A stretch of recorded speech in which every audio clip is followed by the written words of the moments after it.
Hello, Christopher Gillingham in Leamington.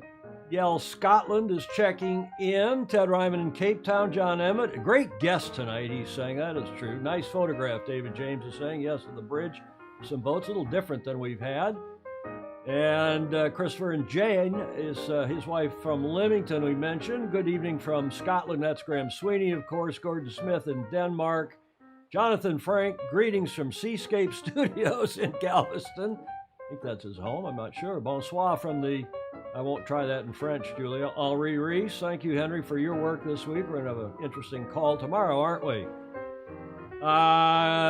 Emmett was in Leamington when he shot today's video. We'll show you in a bit. Michael Colcliffe down in Port Stevens in Oz.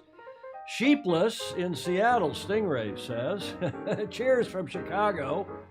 Raining in Sydney, Pedro Foiling Sailor says. Rick Hayes is in Chicago, I failed to mention. And my beloved mother is here from Ann Arbor, Michigan, among many others.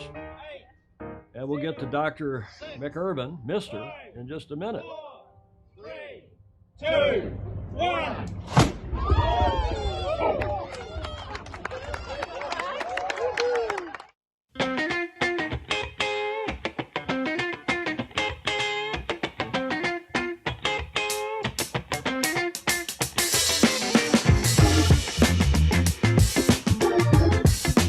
Live from Studio B here in San Francisco at the Beach Street Yacht Club.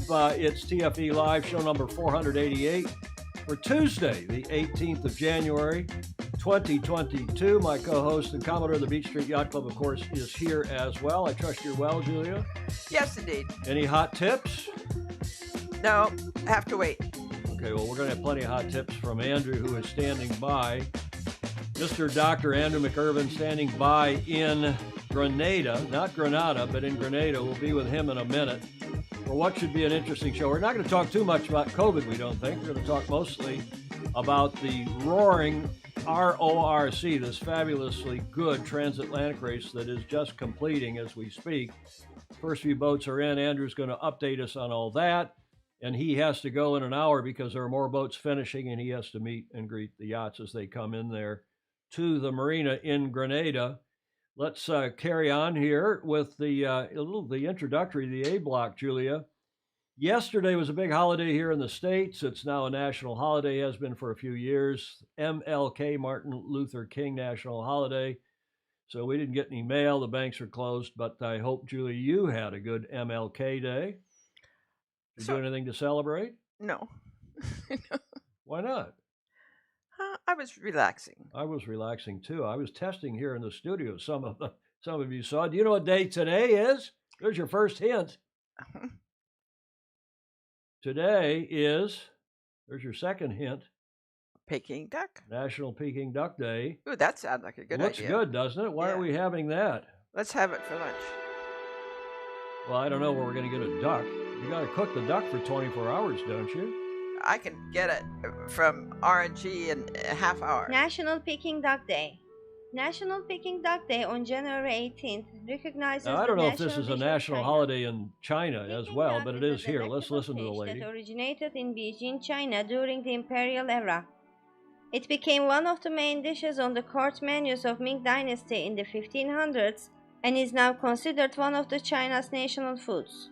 Peking duck is made with a specific breed of duck, the Imperial Peking. It is typically roasted in a brick oven, which causes the skin to become crispy. Peking duck can be eaten with pancakes, spring onions, and either hoisin sauce or sweet bean sauce. To celebrate National Peking Duck Day, visit a Chinese restaurant and enjoy a traditionally prepared Peking duck, or if you are feeling adventurous, try cooking one at home. It's a great way to start a sailing show, isn't it? Huh? Yes. I love Peking duck, and I had to put that in. There were some other croutonic days today, but I didn't go with it, so, you know. Well we can have it for a late lunch. Well, let's have, I always have tuna fish and I know, cottage it's so cheese boring for to my do it. breakfast. I don't eat till after the show. Thank you to our guest from Friday's show. He was terrific as always, the esteemed Britton Ward, senior naval architect, vice president at Far Yacht Design in Annapolis. That show has had lots of views. It was great to have Britt on. Thank you, Britt. Go have a look at it. since that show on Friday when we ran this meme, there have been dozens of more memes, most of them not very clean, so I couldn't run them here on the show. MasterCard accepted across the world, even when your Visa isn't. Alistair McRae sent that to us. And, you know, there are two pretty distinct views. I don't see many people in the middle on this, Julia. Either you think this whole thing was a balls up, no pun intended, or you think the Australian government is being too aggressive and too harsh. But he's obviously, Mr. Djokovic, Novak's, he's being called, has had a double fault. He not only got through the first immigration phase, and then it got appealed by I don't know how it got to their courts, and then the courts kicked him out of the country. He's back in Serbia now. And I think most of our Australian friends, Julia, think that, you know, the whole thing was just upside. This is no Australian pun, although it was when it was on my Facebook page. It's just an upside down situation. Just the rules are the rules. That's the way I felt about it. And if the rules say you have to be thus and such, whether the rules are good or otherwise, you got to follow the rules. I'm an old rules guy, and that's the way I feel about it. The view from Oz, I think most Aussies, our friends, some of the comments, they were not amused with this gentleman's behavior. And now it remains to be seen whether he's going to be let in to the French Open, because the French have a similar rule, and apparently if you violated your visa someplace else, the French may not let you into France. Presumably he knew the rules beforehand and chose not to do it, right? You know, who knows? He said various things. His manager said various things. Now, this was sent by one of our friends. In fact, he's smiling from ear to ear, because this is the view, I think, from a lot of the rest of the world outside of Australia, certainly the conservative commentators here in the U.S., and the view from Serbia, where the president got on the air. And this came from our guest today, Andrew McIrvine. And Julia, he said that you could wave your finger at him if you wanted for that one. I choose to be. I mean, it's just a gentle hug. Yes, it's just a hug. You choose to be what? Take things equanimity. Equanimity. Okay, I'm turning Andrew's mic on in case he wants to comment. Do you want to say anything, Andrew, about that before I move on? No, I think very, very clever of Julia to have steered around that. But wait, there's more. This came, I think, from Stingray. Hey, Bex, meaning David Beckham, the famous soccer player. I need your advice, mate. Happy to help, mate, but we play completely different sports. David Beckham replies, yeah, I need you to tell me how to get into Victoria. The state of Victoria. And of course, Beckham's wife, as you know. Yes. Right, Julia? Mm-hmm. Is Victoria. Yeah. You know, one of the Spice Girls, yeah. Now, you can wave your finger at Stingray. Or no, that actually came from Mark Husted. So you can wave your finger at Mark if you want. I just don't know what it means. Get into Victoria. A little more serious note now. This was astonishing since our last show, this development. Oh, yes. Here's a little ditty from CBS News this morning. Underway to help the South Pacific nation of Tonga after this massive explosion underwater over the weekend. This is a volcanic eruption visible from space. It sent ash and smoke soaring 12 miles above sea level. Remarkable images there. The eruption triggered a 4-foot tsunami wave that destroyed part of Tonga's capital and reached as far as New Zealand and even Peru, where 2 people drowned, more than 6,600 miles from the blast site. America's west coast also saw big waves, which flooded California's Santa Cruz harbor.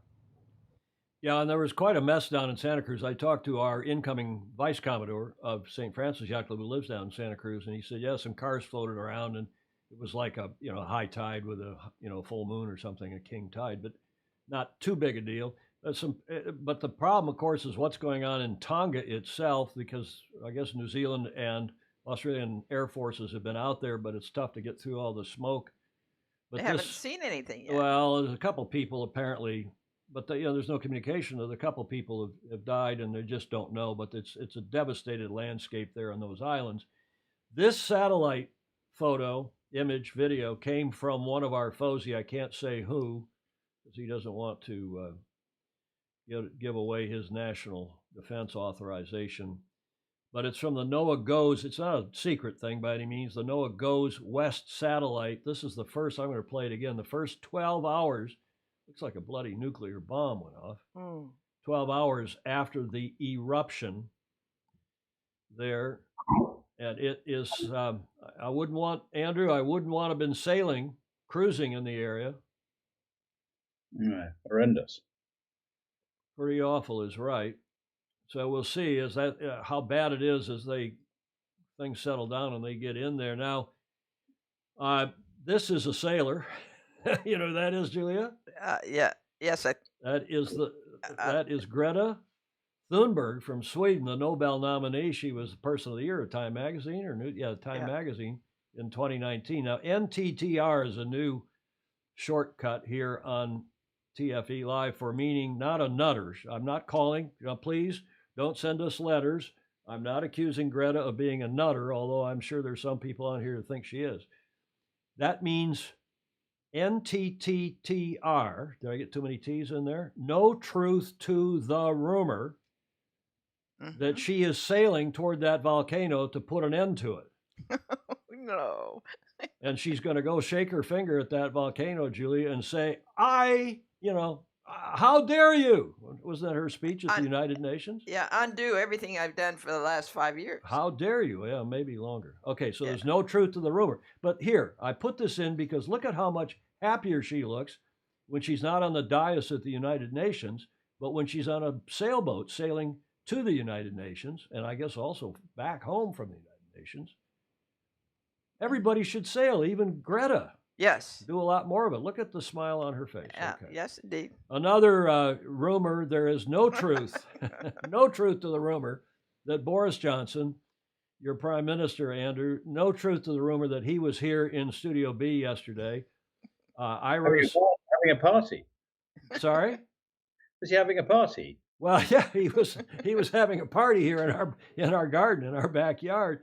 But there's no truth to the rumor that he was here. I was running a test here in the studio yesterday, and a few seconds of the test went live, and that was part of what the test was about. And everybody said, "Oh my God, you look like Boris Johnson." Got his hairstylist. I got his same hairstylist. How did he come to adopt that hairstyle? Do we know? Andrew, how did he come to adopt that hairstyle? He cultivates looking incredibly scruffy, like he just can't be pulled through a hedge. It's deliberate, obviously. His clothes never fit. His collar's always crooked. I mean, it must be cultivated.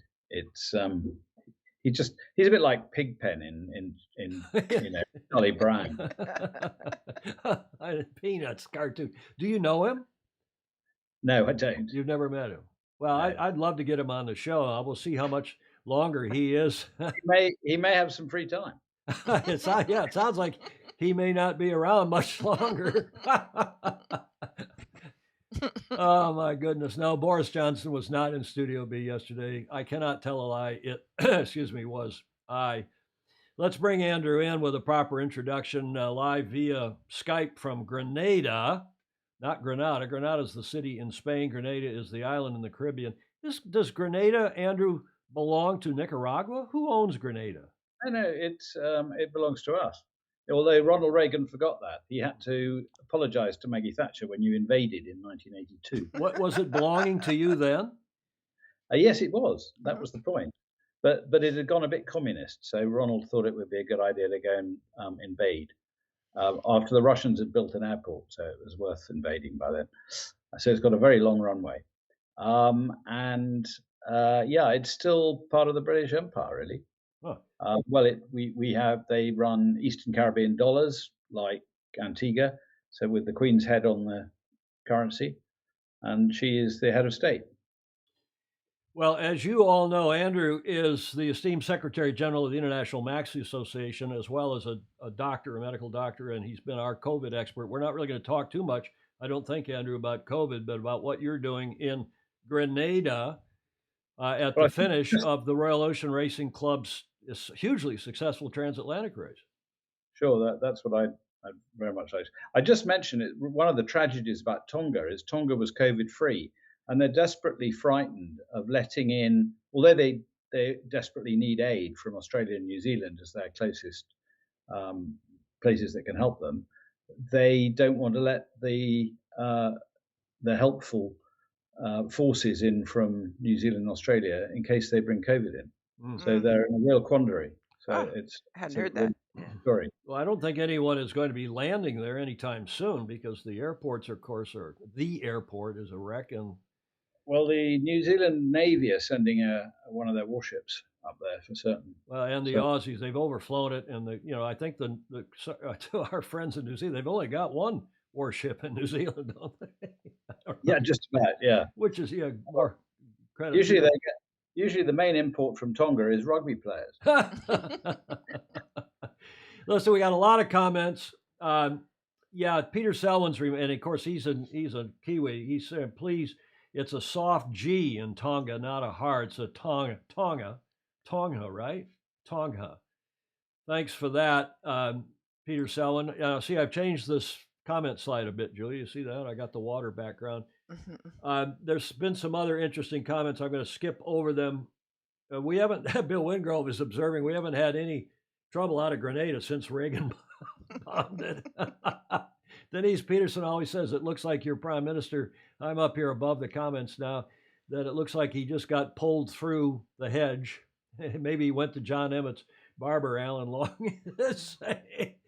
We have a new, maybe you know him, Andrew, Jason Ludlow. Hi from Leamington. My first message, love what you're doing. Coming to San Francisco in March for SailGP, can't wait. Well, we are hoping to have a SailGP, a TFE Live Sailing Illustrated gathering here, right, Julia? Yes. And I've talked to a couple of our FOSIs in the last few days because several people are planning to head here. Jeff Ogle saying, apropos Greta, is that Greta on the carbon fiber or Mocha with the diesel engine? When she did one of her transatlantic sail buys. Okay, enough of all that. My family business, Gordon Smith, is saying, made a public clock for the Queen of Tonga back in the day. I have been to Tonga, and partly because my late great husband, Conrad, was a Hamburg Sud Major Domo. And Hamburg Sud and Tonga had a long relationship. Tonga? No G. Tonga. It's a Tonga? soft G. Yeah. Oh, Tonga. We got to get that right. Had a long relationship. Indeed. Shall we get to the starting line? You have to have the best Tonga story, though. Please. From the coronation. Well, at the coronation, the Queen of Tonga was in an open carriage, and Richard Dimble is a famous commentator, and there was a very small man beside her, and somebody said, "Who's that man Breakfast beside the Queen of Tonga?" And he said, "Oh, that's her lunch." Did you say breakfast, Julia? Yeah. Well, I didn't do it, but on that day in history, the famous Captain Cook first laid eyes on Hawaii, which he then called the Sandwich Islands after who? The Earl of Sandwich. Earl of Sandwich, was that it, Andrew? Yep. I didn't run that. I have a more interesting this day in history, but I hope, on a serious note, I hope those folks are okay because that's obviously a horrific deal. Here's an update from Henry Henri, who's in Germany. 2 New Zealand Navy vessels have departed today. HMNZS Wellington will be carrying hydrographic survey and diving teams as well as an HS-2G Sea Sprite helicopter. And the Aotearoa will carry bulk water supplies and humanitarian disaster relief stores. Well, again, yes, that's really awful. It is, and again, the people on the island and the surrounding islands, and I wouldn't want to have been on a boat anywhere in the area, obviously, or still. Okay, there's some other Stingray your jokes. Be careful with your jokes today, Stingray. About at least some of that. I want to get to the starting line here and get into this yacht racing news, views, and notables for today. And by the way, I said to Andrew in the brief tech check we had, thanks, Andrew, because he had to scramble around to find a good Wi-Fi connection in Grenada, which turned out to be in his bedroom at the hotel. Looks like a fairly high-end bedroom, but I said, Andrew, you look like one of those TikTokers or YouTuber kids. You got the bed in the background, which is always seen as an invitation to whoever's viewing. I didn't know these tricks, unfortunately. I'm getting too old. Let's talk about the race. Let me come back to that in just a sec. We'll come to the race, but I want to get in a few other slides from our fantastic Fozy. We're getting more and more of this stuff, and it's just such great news, everybody, to see that yacht racing, sailing is happening apparently and increasingly across the globe, COVID notwithstanding. This came from Charleston, from our Fozy Baton Rouge. Kennan is his real last name. He was out sailing last weekend at the Carolina Yacht Club with some other Lightning sailors, and the great Greg Fisher was there coaching them. Here's a fun Fozy frostbiting photo from I think it was Sunday, and it may have been Saturday. A handful of Lightnings went out in Charleston Harbor with Greg Fisher, who was a terrific sailor, longtime friend of mine. We grew up in the Midwest together, and his father, also a late great, his dad, another terrific sailor and contributor to the sport. And Greg, if he's not coaching a college team or the Olympic program here in the U.S., he is helping other sailors critiquing their rig tune and their sail trim. Sailed a few laps around a small course. Greg took photos. We're lucky for his coaching and his camaraderie, a customer service perk for buying his sails. Here's the point. This is a throwback to simple club sailing. I suspect John Emmett is very supportive, and I think he probably is indeed. Thank you, Baton Rouge, for that. Here's another interesting thing of people going back sailing for the first time. This is our Fozy. You know who this is, Julia? Up in Scotland? Graham? A semblance of sanity restored after a long layoff with glorious winter sunshine and a decent bit of breeze at Loch Earn today. Happy if unfit after shoulder surgery. That's our Fozy. Been on the show once or twice. Karen Robertson up in Scotland. Yeah, Chris actually got it. John Emmett got it. And that's really nice to see these photos from our Fozy with sailing going on at clubs across the globe. Clark Chapin, oh yeah, those are North Sails on that Lightning. Well, isn't he with North Sails? I don't know what he's doing, Clark, if he's back making, he used to have Fisher Sails, but I think he's with North, isn't he? Maybe not, but still a great guy nonetheless, Greg Fisher. And we appreciate people like him and John Emmett, as you'll see in his video today about his mentorship, his role modelship, if that's a word, that he's doing for young sailors in Leamington. Let's get into this, what Magnus, the sublime Magnus Wheatley, called the roaring RORC, and the roaring success of this transatlantic race, 3,000 nautical miles from Lanzarote in the Canaries down to Grenada, where our guest today is standing by, the esteemed Dr. British surgeon, medical doctor, went to school in the UK and South Africa, at Harvard here in the States, and has been our COVID advisor, but he's also the Secretary General of the International Maxi Association, which is has to be one of the hardest jobs, Andrew, in the sport, herding the cats. Oh, yes, absolutely. Yeah. Has its problems. What's your biggest problem with these guys and gals? Knowing what they're going to do, because they don't seem to know what they're going to do a lot of the time. And, the difficult thing is, we build up something good like the Maxi 72s, and then they all sort of decide to go off on their own and change the boats to a point where they can't be a class, that sort of thing. But on the whole, they all have different aspirations, but in the end, they all want to go racing. And it's, we've built it massively in the last 8 years. When I took it on, it was essentially just the one regatta in Porto Cervo, and now we're involved with regattas all over the Mediterranean, and now the new series in the Caribbean. So, it's building, and the number of boats involved and joining our races are building. We had a big forum in December of representatives, presidents of all the yacht clubs we work with in Monaco, to try and have, so that we can have a standardized notice of race, sailing instructions, types of racing we're doing. We've taken on Alfredo Ricci, the race officer, as a consultant. He's a terrific guy, isn't he? We've got Rob Wyland, of course, who's a real wise old bird who knows everything about everything. So I've got a fantastic team who just quietly work away, and we work interesting. The great thing about good things have come out of the pandemic. We have a weekly Zoom meeting, because we're based in Ibiza, Sardinia, Amsterdam, Leamington, all over the place. So, and we can have a weekly meeting, and it works really well. So we've got a big program coming up this year.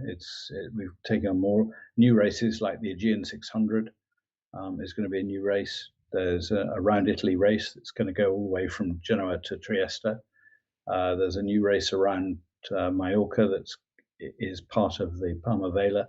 So there's more and more things that we're trying to get Max's involved with. We've got a new trophy for a Caribbean series, which is going to be the best of 3 out of 4 of the Rourke 600, St Martin's Heineken Regatta, the Vuelta St Bart's, and Antigua Sailing Week. So, and we've already got, for certainly most of those events, we've got a really reasonable number. We had 9 Maxis doing this race. We've got 6 or 7 are doing St Martin's, more will do St Bart's. And then my latest plan is there are a lot of guys who are getting interested in racing gunboats and equivalent, so modern multi-hulls that can actually go upwind and race, but are also quite comfortable for the older owner. But also in another division would be the Mod 70s, who are keen to have some sort of format. So I want to have an IMA multi-hull division as well. While you're talking about your team, and Magnus made a bit of a deal about your media team when he did one of his recent reports. Tell us about all the gang you've got working for you, because they're doing a marvelous job on the media side as well. Sure. Well, I've got our main media man is James Boyd for this event, because this is a joint event. I was very involved in setting this event up because, in fact, I came on the trip to look at Grenada to decide whether Grenada was a good place, where we would put the finishing line, what the marina we should use. The Port Louis marina here is a European style marina in the Caribbean. It's really excellent marina. So the people are very friendly, and the tourist authority and the whole island are really helpful. So we love coming here and finishing the race here. Equally, the other end, the Calero family, particular JJ Calero himself, is fantastic supporting the start and the parties and the 2 marinas in Lanzarote. So we got superb support at each end. Of course, what was difficult was building this race, partly because initially it clashed with the ARC, but that was because the ARC said they weren't going to run a racing division anymore, and then changed their minds after we'd started this. Okay, let me in case some people don't know about the Atlantic Rally. Tell us about the ARC for just a thumbnail. The ARC is really a cruising company. It's to get people across with a sort of level of feeling of safety because they've got other boats around them. And so that's been running for a very long time, going from Gran Canaria across to St. Lucia. And that used to run end of November, beginning of December. And we initially ran our race the same time. And then it seemed sensible to separate from that and start in January. And then the pandemic came along, so it was very minor last year. But this year, it's fantastic because we've also pulled in the Yacht Club de France, and we've got 30 boats, and we've never had that many boats. And it's not just, these are high-quality boats. We had the 3 Mod 70s, an Ultim trimaran as well. We've got Black Pearl, who sadly lost their rig and had to motor back. Were rescued. It's a fantastic story, actually. Is this what year is this? How many times has the RORC run this event? We've run this for, I think this is 2015 was probably about the first. It's about 8 years, 7 or 8 years. Yeah. Well, let's get into the event, but first some comments. Karen Robertson saying, I stole that off her Facebook page. Thank you, Karen. But great shot. She's obviously got a GoPro there on her, those shots from up in Scotland on her OK dinghy. Alan Long, no, I'm not going to say anything about the Key West Regatta. The Key West Regatta, which, Andrew, you probably were there at one point or another. I've done too, yeah. Yeah, it's a terrific event, and it is... It's not quite the same, but they've got 40 plus boats. So that has been reinvigorated. We'll talk about that probably on Friday. Apparently, Jeff, uh, Greg Fisher rather, he's with Evolution Sailmakers now. I just wanted to make that quite clear. David James is asking Andrew if you can just again in a one sentence tell us about the Maxi 72s. That seemed quite promising. Is that done? It's sadly. When I took over, there were mini maxis and maxis, and the break was at 80 foot, and there were a lot of boats that were near 80 foot. And I said, why don't we, which were much more pure racing boats than the others, and they were always winning, and it meant the rest of the mini maxis didn't have a chance. So I said, why can't we'll call them a class, and we'll do a box type rule, a bit like the 52s, and that's why I got Rob involved, and it was all growing very nicely. Rob Weiland. Yeah, and then basically they decided one by one that they wanted to have a slightly longer boat or not race with the others because they thought they could win by changing the boats and win on handicap. I mean, they were never one design, and the box wasn't that tight, but the boats grew or the keels got deeper, and basically they all played around with them until they decided they didn't want to be a class anymore. The trouble is everybody talks about them as if they are a class, and no other boat. It's really difficult when you do the class splits because none of the rest of the fleet want to race with them. They all say no because we can't beat them, because they are probably some of the most optimized IRC boats in the world. Well, so is Hap Fouth the leader of that pack at this point? Very much so. Bellamenti and the various Bellamentis have been at the cutting edge of that.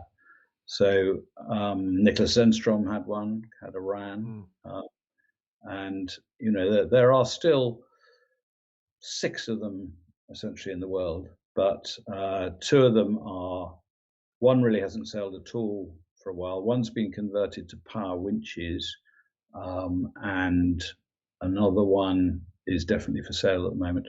So it's not like if you think back, all these classes seem to have quite a limited life. Everybody is very enthusiastic for the first couple of years, and then it all starts to slide. Yeah, which is sad, but that's the way of the world. 1/4 ton, 1 ton, 2 ton back in the day. Exactly. Yeah. Should we thank Nicholas Zenstrom for this communication we're having from Grenada today?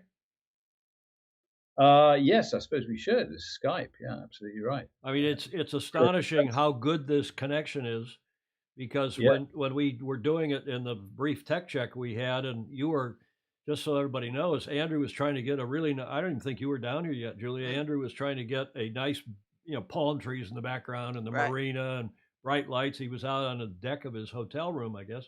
Well, I've actually come across the island because I was over in Prickly Bay, which is the other side. Is that when we first talked where you were? Yeah, and then I belted back to the hotel where I knew, which is over on above Grand Anse Beach in St George's, and that I knew had a better signal.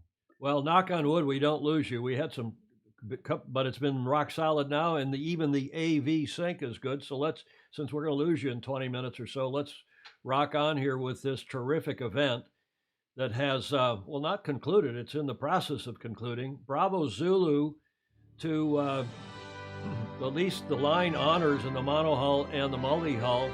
And maybe you, Andrew, can take us through this. I have a couple videos. First of all, the multi-hull, this was not a match race, it was a triple race, an Elstrom triple race to the finish, won by Maserati. It was absolutely astonishing because these boats they're not quite identical, particularly they've got slightly different foiling arrangements, and Maserati's probably got the best foils. All these boats have been campaigned and all have really top people on them. Interestingly, on power play, you've got all their usual crew and the owner, who is a certain age. He's 81, 82. 81, yeah. And he did this trip, which is, and these things, when they hit waves, it's like driving your car into a wall at 30 miles an hour.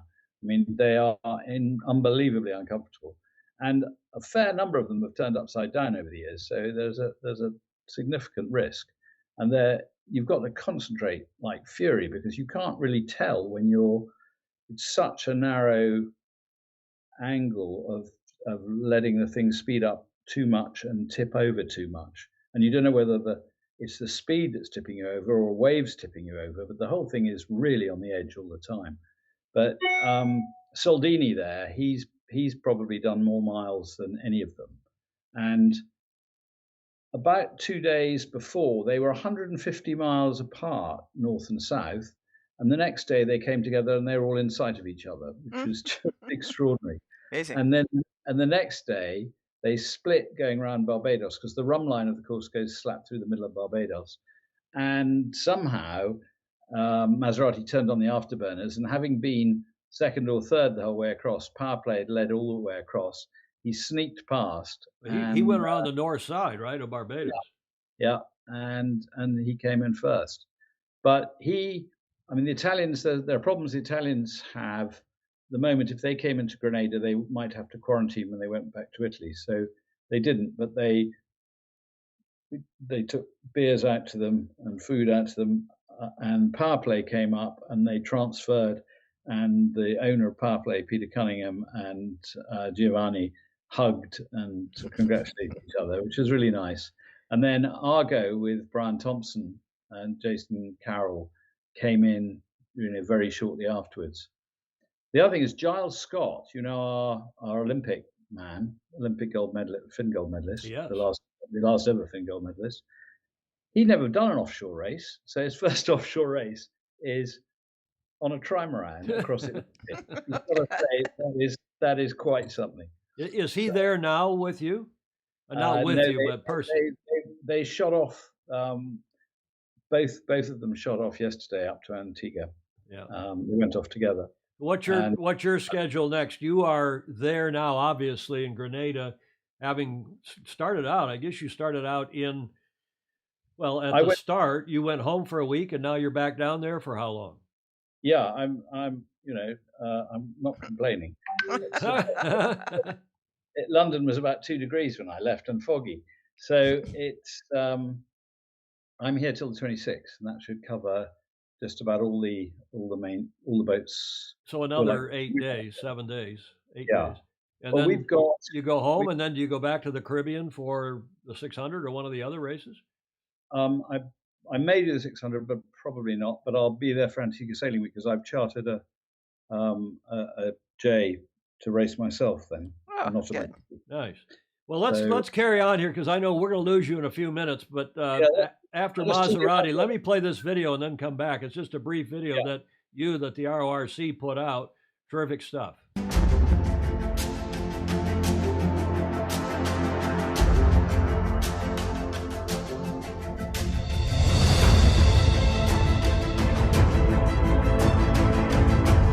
That was really fantastic. I think it's really a nice class because to do a transatlantic like that at 3 boats and to be at 20 miles each other is just fantastic. And so we really needed to do a proper race, and I think we really all enjoy very much to be here.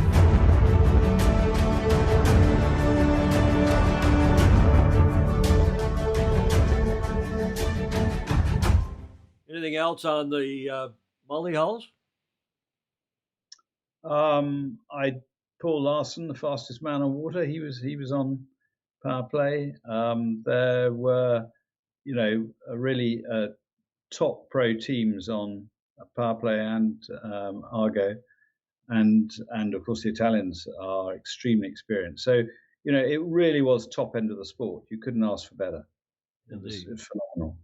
Well, how about the monohull record, which of course went to Comanche? Why don't I play this video and then we'll come back. That's a good video. Yeah, let's see that. We'll come back and talk about them.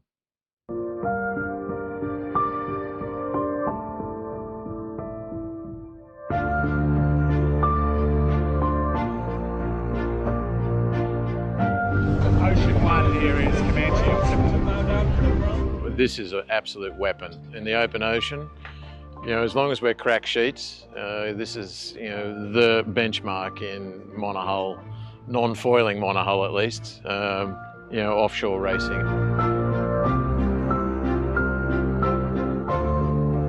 Well, Atlantic is one of the special sorts of records. It holds the northern transatlantic crossing from west to east, and now we've got the east to west. So that's ticked off. You can't get any better. It's like I say, the Atlantic is iconic in offshore records for sure.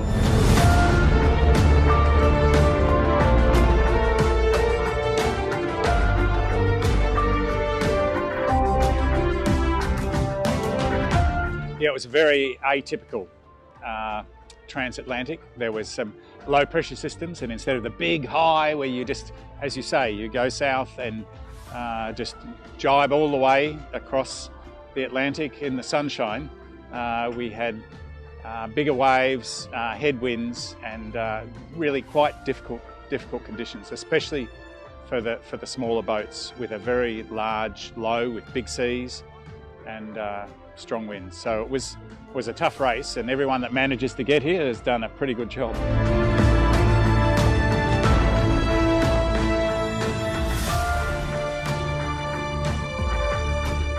There's a lot of records out there for grabs, but this one's pretty special for us. A spectacular video and a spectacular win. Jack Everett is asking, are the crew lists available for all the boats? And speaking of which, I thought I'd put the Comanche crew list up because I saw it. And then, Andrew, you must have them on the website somewhere, don't you? I don't think we do have them all. That was in the report. I mean, that's fascinating because there are 16 nationalities in 22 crew.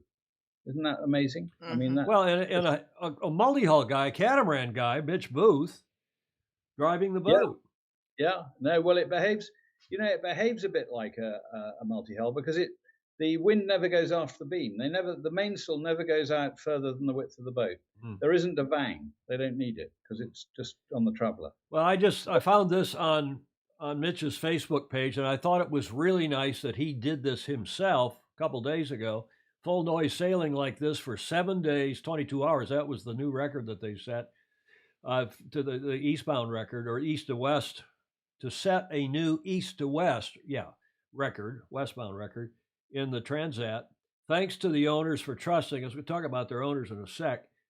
To sail their yacht across the ocean. Comanche crew, I won't name them all, but there they are.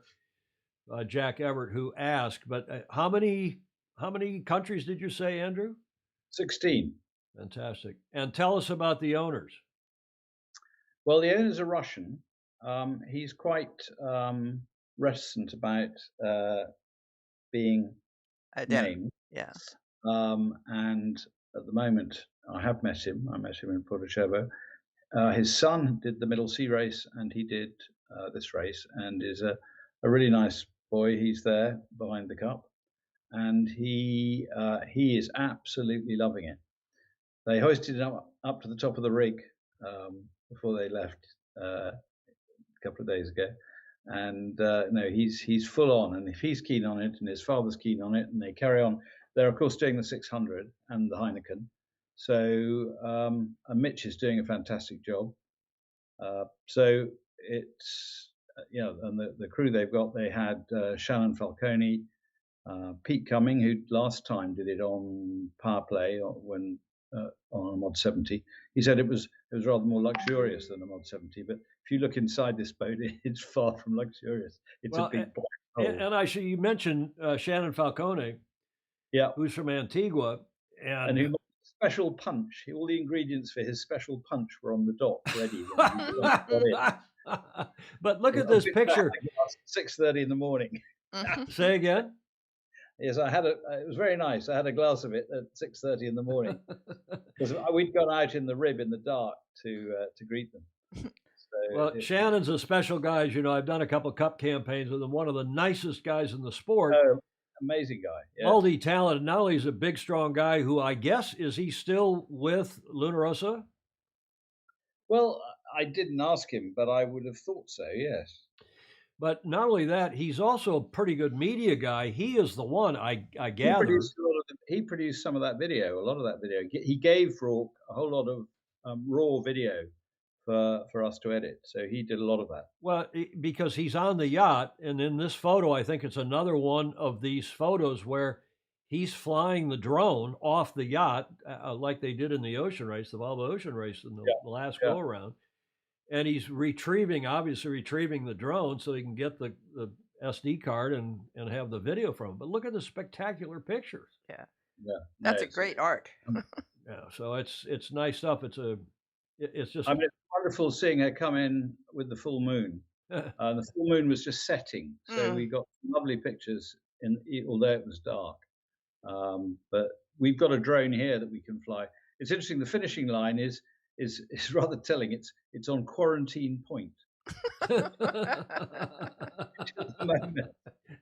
Little did we realize. So apparently Tom Pace knows about Shannon's elixir because he says there's lots of limes in it. Is that true? Can you confirm that? Yes, it has. That takes care of the scurvy, right? Yeah, very useful. Before we lose you, maybe we can ask you about the owner and the son. How's the son's English? Could we ever get him on the show, do you think? I don't know. He's probably quite shy as well. He speaks perfectly good English, very good English. Well, for sure, Mitch, whom I've known for a long, long time, maybe we can get him on because it's just another Aussie, another fantastic sailor, and another fantastic multi-hull sailor. Great stuff. I have to stress that is the International Maxi Association trophy it's a vintage trophy that I found and had re-engraved. Where'd you find it? Oh, it had a wonderful guy called John Bowles who has been associated with Rourke for many years, and it's his hobby. He used to be a silversmith at Garrard's, the place that made the America's Cup, and his retirement hobby was going around and finding old. So you'll find that these were sort of, hockey cups in Scotland or all sorts of. They usually hadn't got a plinth and you didn't know where they'd come from. But it's interesting when you try and get a replica made of one of these because they're solid silver, it costs about 5 or 6 times as much. So we've got 4 or 5 now for different events and all our Maxi series, because I think the Maxis deserve a proper trophy, not one of the sort of rather nasty plastic things you often see. Agreed. And that, by the way, that's field hockey. We here in North America we call that field hockey, not hockey. Yes, that's right. We don't call ice hockey. But it might be some of them are Scottish. They could be ice hockey. David James has asked the question. So Comanche versus Scorpios in the 600 in the Caribbean 600. Can I get a bet? What's your prediction on that one, Andrew? Well, that's going to be very interesting. I mean, Scorpios had some, one understands, structural problems and is in Barcelona being fixed, and hopefully will come. She was meant to be doing the transatlantic, but she wasn't ready, and she'll be coming across hopefully in time. And well, I think the problem with that race, which I know only too well, having done it for the first one and about 8 others, is there's a hell of a lot of corners and a hell of a lot of tricky handling, and those boats are going so fast. The Scorpios hasn't got a crew with anything like the experience that Comanche have, so I think it'll be a close battle. In theory, Scorpios should win it, just in terms of waterline length, but I think Comanche if the interesting thing will be whether they can really wind Comanche up on the long leg. There's a very long leg that comes from the Anguilla Channel up at the top of St. Bart's all the way down to the bottom of Guadeloupe. And it very much depends on how much the wind frees them. Sometimes the wind's virtually always from the east, but it's sometimes a bit south of east, sometimes a bit north of east, and that's critical for that leg.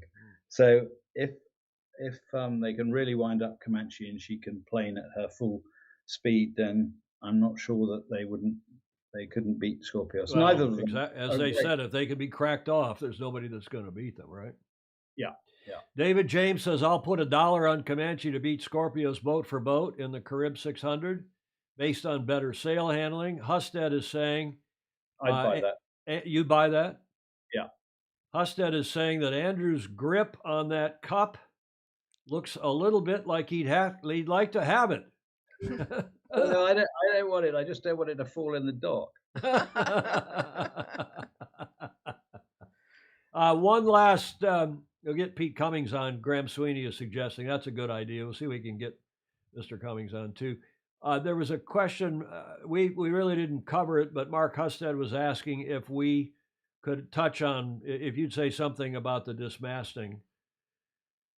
Yeah, we don't really know the details. All I can say is that the Portuguese Coast Guard were fantastic. They managed to get a ship to divert. And, usually you'd expect a ship not to have diesel in containers. You'd get a great big drum. But they apparently had enough plastic containers full of diesel, I think 28 or something, but enough to get them the 700 miles back under motor back to the Canaries, which was a pretty impressive bit of rescue.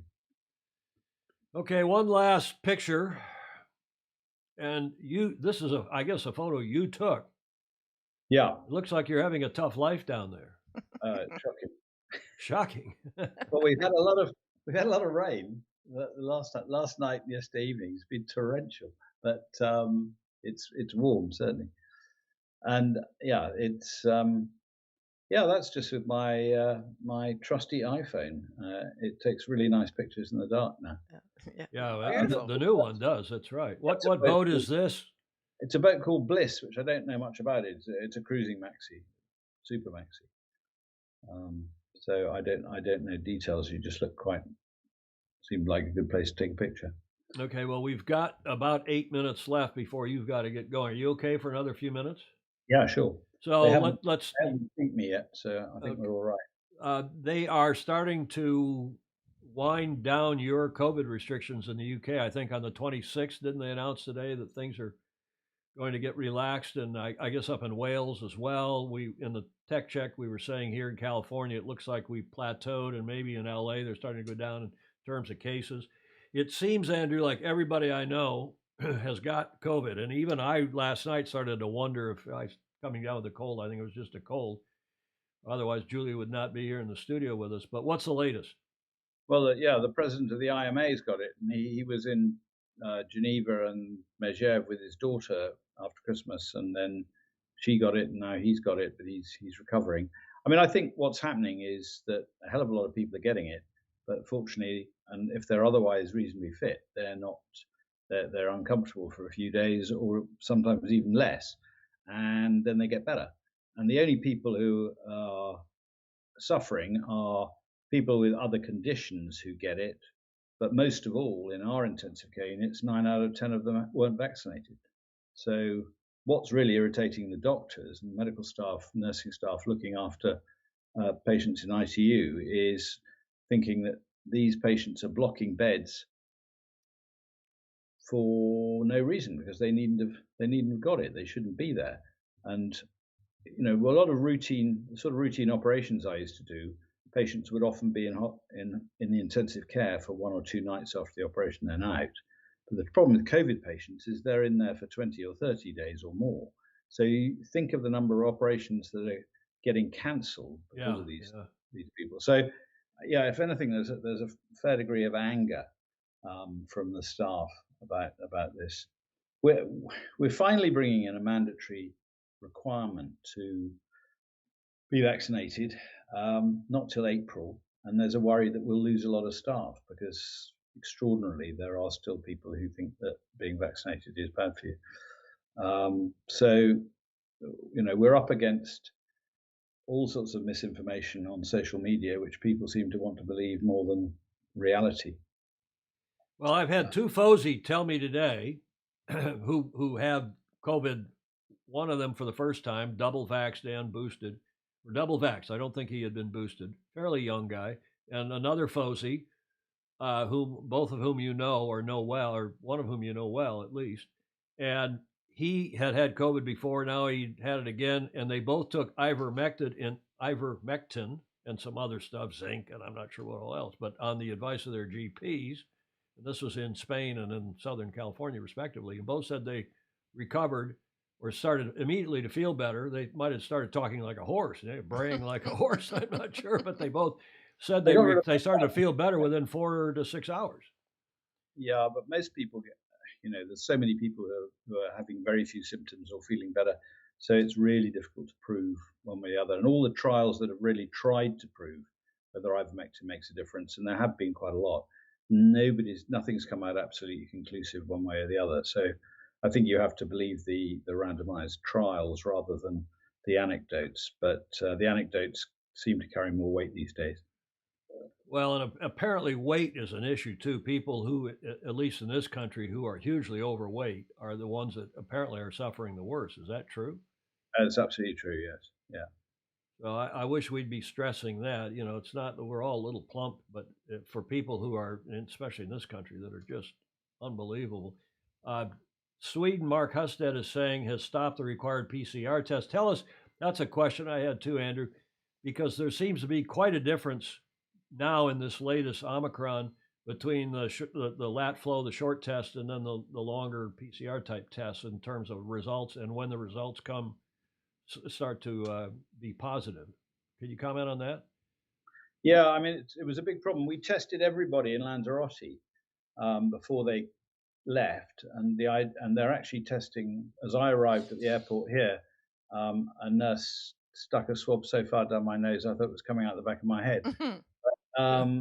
They're testing absolutely everybody here. With PCR tests. I mean, the problem is there were a few sailors who were positive, and then the Spanish authorities decided they would then do a blood test, an antibody test, to try and substantiate the PCR test, which, from my understanding, doesn't really work because you often don't get a positive antibody for 2 or 3 weeks afterwards. So exactly. I'm slightly concerned that some of those people who were positive and were then told they were all right on the blood test actually were positive. But most of them should have worked it off by the time they get here. And the worry is, have they infected anybody else on their crew? But now that we've reduced the time you have to isolate from 7 days to 10 days, then 7 days to 5 days, although we appreciate a number of those are, there's always a spread in medicine. You can't say it's exactly so many days. It'll be between 3 and 5 days or 7 days. So at the moment, I think the lateral flow tests have always been much more inaccurate, but the PCRs have also had more false positives because often they can pick up virus when it's dead and no longer infectious. And some people can carry a positive PCR test for a long, long time after they've had the disease and are completely recovered. So again, no test is absolute. But I think, we're going to end up, hopefully, it'll be like flu and we'll get vaccinated. That will protect most of us. There will still be people who get it despite being vaccinated, as is happening now. Fewer people will get seriously ill, and we'll stop panicking about the numbers every day. And even now, I mean, today we've had numbers below 100,000 a day, which a few months ago would have been absolutely horrific. France has been running on 300,000, but our deaths have been in the hundreds, not the thousands. And those are people also who are in hospital not because of COVID, but with COVID, right? Or at least a fair few of them. They reckon up to a third would be like that. And actually, if you look at the tally of how many deaths per million comparing different countries, the one that always strikes me as very strange is Peru, which wins massively. They've got 6,000 deaths per million. We're around 2,000, and we're 31st on the country in the table. So, whatever we've done, which I think is, to be honest, as much by accident as design, but I think actually the British approach has worked very well in terms that we're coming out the other side. But Tom, I've been pretty optimistic all the way through, and I've been slapped in the face with a wet fish on a number of occasions since when it comes back and does something different. So my optimism is extremely cautious. Well, you've been also just about spot on, other than this thing carrying on longer than anybody thought. We were all hoping and projecting it would be gone more than a year ago, and it's now we just hope that this next variant is not the Pi variant. Because Pi, as you know, the number never ends. This could be a long one, Andrew. Yeah, that would be dreadful. Well, it isn't going to go away, but the world is slowly coming back to normal, and we're all most important thing is we're going sailing. Indeed. So, I've got the Maxi Association's got a very full program. I've got a pretty full program with my boat. And yeah, we're starting to behave normally. I mean, in the UK, we're not really wearing masks except on public transport or in public rooms. And I can tell you it's quite a joke because half the masks are off the nose. They're not really warm. That was going to be my final question. Then I promise to let you go. What's the deal with masks? If we're going to be wearing masks, forget about regulations, but if you're just choosing to wear a mask, what should we be wearing? A KN95 or an N95 or what? I think that sort is better than that sort. How about the surgical mask? We were all wearing the doctor's masks for a while. Yeah, well, they only work for about half an hour. That's the problem. We throw them away. Each case we do, we don't wear it all day, or you shouldn't, because once you've breathed in it for a while and it's become moist and soggy, it's no longer. It starts to let everything through, even though it's 3 layers. And the cloth masks have even less protection than that. So to have full PPE protection, you have to have a completely airtight mask, which is incredibly uncomfortable, as people who work in hospital know. And no, you're not going to persuade the general public to wear those. So it's more stopping an infected person coughing their virus out around people rather than protecting the individual who wears the mask. So, which has always been the case, right? It's always been the case. You told us that a long time ago. Julia, any last minute? The other thing, always sanitizing drives me mad because it doesn't live on surfaces, but nobody, and it's been proven over and over again. So how about washing your hands? How about after touching you? Well, the reason for washing your hands is because you do touch your nose and your face, and you can spread that way, but you aren't picking it unless somebody's sneezed on a table in front of you and you stick your hand on it. You're not going to catch it that way. Julie, anything else for the good doctor? No, I don't think so. I appreciate all his wisdom. Indeed. Andrew, last word to you. Going forward, what should we be doing? Should we sail fast, sail safe, and go sailing? I mean, what's the deal? All those things, yeah. I think ventilate is most important in rooms. Don't get into foggy rooms with all the windows closed with lots of people. Well, you've been telling us that for over a year. Yeah. And Omicron is far, far more transmissible than Delta and all the previous ones. So that is the most critical thing. Try and keep away from getting in crowds, and where you can't, get away from other people breathing close to you. It's 13:03 here, which means it must be 17:03 there in Grenada. You've got boats coming in to finish? I've got a Volvo, an ex-Volvo boat called I Love Poland. I Love Poland. Yeah, I saw them in the standings. Thanks from Tomorrow all of is us. the most exciting day because the 252s, who are literally, they've got to beat each other by an hour and a half or so. There's a slight difference in rating, but at the moment they're only about, I think, at the last sked they were literally 10, 12 miles apart. So that could go either way. One of them has had comms problems, so he disappeared for a while, just caused a bit of problem. But they should they're both British boats. One's a Lymington boat, one's a Cowes boat, and there's a lot of local characters and a lot of very close competition between those two. So it's going to be fascinating to see how they come in. I think this comment pretty well sums it up from Gordon Smith in Denmark. Lovely to have an Andrew. We have several Andrews, but notably Andrew Pindar and yourself. It's lovely to have you on again. Impressive work on the number and variety of regattas. Absolutely. Thank you, sir. Thank you very much. Enjoy sorry you're only there for another 8 days. Really, it's tough. It's rugged. Okay. Thank you. They think about you. Ciao. Julia's waving bye to you. Thank you. Bye. Okay, nice, Julia. Always to have Andrew on, isn't it? Absolutely.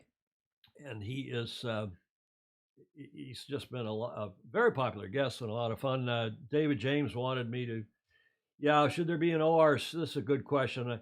Apparently the Australians, I have heard, by the way, I don't know if, I don't know this for sure, but one hears that the Australians minimized in their own offshore rules the size of the coax and the size of the tube that takes the coax up to the antenna on top of the mast, and that may have contributed to the problem of not just the one boat but several boats in the Sydney Hobart that have VHF communications problems, and other countries don't let them use such small cables, such small coax. So there's a comment from David James asking about. I didn't want to get into that, David. I saw your question, but Stingray saying thanks so much again for blessing us, Andrew, and on and on and on.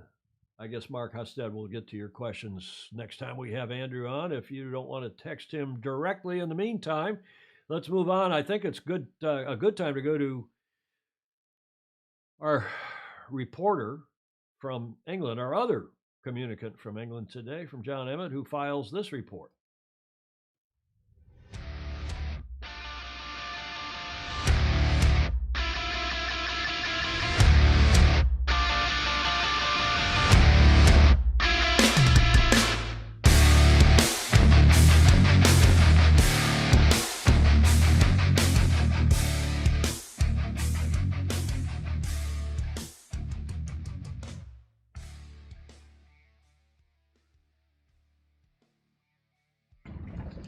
Hi Tom, Julia and all the Fozy. I'm here coaching at the Royal Lymington Sailing Club and we've had a fantastic day. Pretty light winds to start, but the sun's out, got a bit of thermal mixing and good wind. So today I don't think it's much of a surprise that I'm going to talk to you a little bit about role models. So that is the people we follow in our sport and the example they set to young people and new people in the sport. And it should be not only can you do something, but should you do something? And the decision-making process here is important. And the other way around, if you shouldn't do something and you can get away with doing it, should you do it? I think this is something that we need to think very carefully about, because sometimes the rules seem to depend who you are, but the rules are always there for a good reason. So role models in our sport are very important, and following on from last week and the media, I think it's a really good job for the media to show positive role models, and that is one of the great things about sport.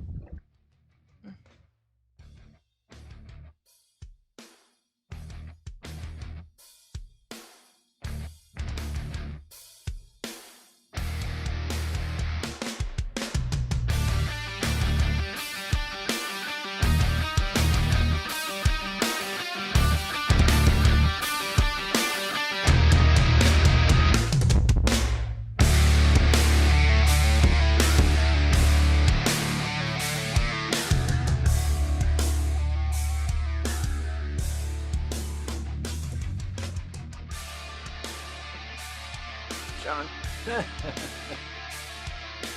Nice shots.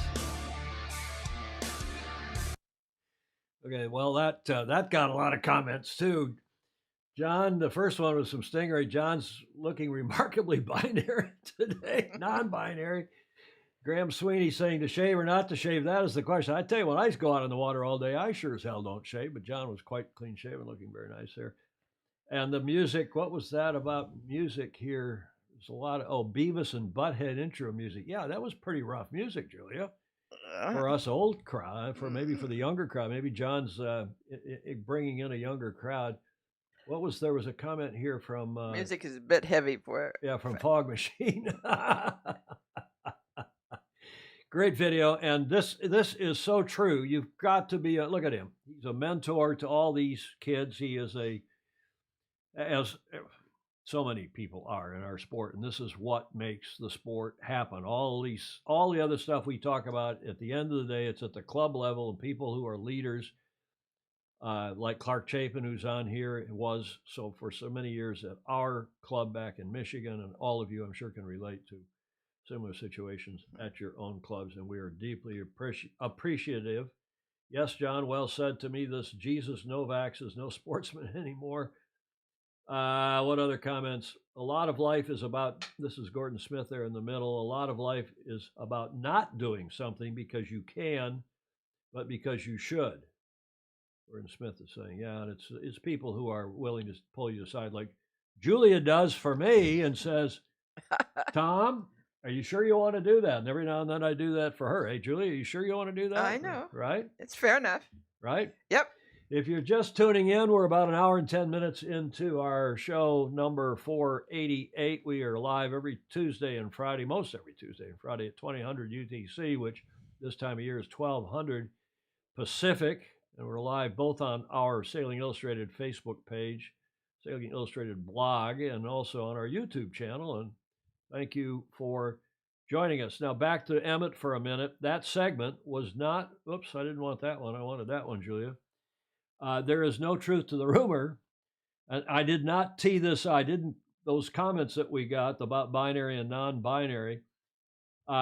This, when I saw John, made me think that maybe he was being sponsored today by Nair, the hair remover product. No body you'd rather be. Au natural, carefully groomed or completely hairless. You can't help but shine. Nair hair remover products help provide smooth, stunning skin for all people in all parts of the body. Yada, yada, yada. There is no truth to the rumor that Emmett is now sponsored by Nair hair remover. This is the real ad. I thought John would like that. He looked a little bit like that today, except he didn't have that hair remover. His face. Oh, I couldn't help it, John, when I got your video this morning. I thought the same. It's interesting how we all think alike, for better or worse. This Day in History is the next segment. Let's get into it. What happened on this day, the 17th of January, which of course was yesterday, at least here it was, 2021. Here is your, Julie, any idea? Not offhand. Here's your first clue. Ah, yes. Ah, yes. The famous capsize. Happened yesterday on the 17th of January, only 1 year ago. Look at these comments. I'm trying to do a serious segment here about this day in history. I thought you used sandpaper. John's as smooth as a Peking duck. Well, why do you think I ran that at the top of the show? You guys are so clever. Commodore McNeil, hair, nature's best sunscreen. Okay, let's get serious about this, because this was a turning point, obviously, in the Cup for American Magic. And I'm going to run an unusually long video just to remind us all what happened this week down in Auckland a year ago. Blackboard down. American Magic flying into that gate for the final time. And they were flying. Squall here. Whoa! Hang on. Trouble in the middle. American Magic. And they are over. You can hear the elevated voices going into that one. No rush. Wow. Stand by attack. Stand by attack. Go attack. Attack. One, more down. Try and get some comms to see everyone's okay on board. Luna Ross attacking it, taking it easy here at the moment as well. Big puff must have come across the cliff. Jimmy, the race is abandoned when one boat capsized. The point is ours. Let's keep We keep sailing. Yes. Stand by, bear away. Yeah. Easy mission. Easy bear away. Okay, speed. You can always drop the board after, so be generous on bear that. away. 3, 2, 1, bearing away. Easy, Chip. Can we get anything else on this day? Stay up. No rush. Chase boats now getting to the attention of the American Magic crew.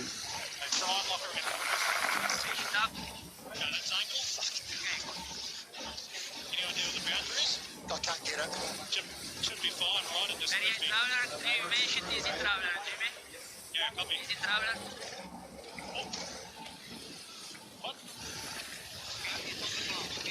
Well, that was a big capsize, wasn't it, boys? You could see the foam off the water, so it's like, uh-oh, big squall, big squall. They felt it coming. That's why they tacked around that mark, to try to tack around. Nice. It's all good.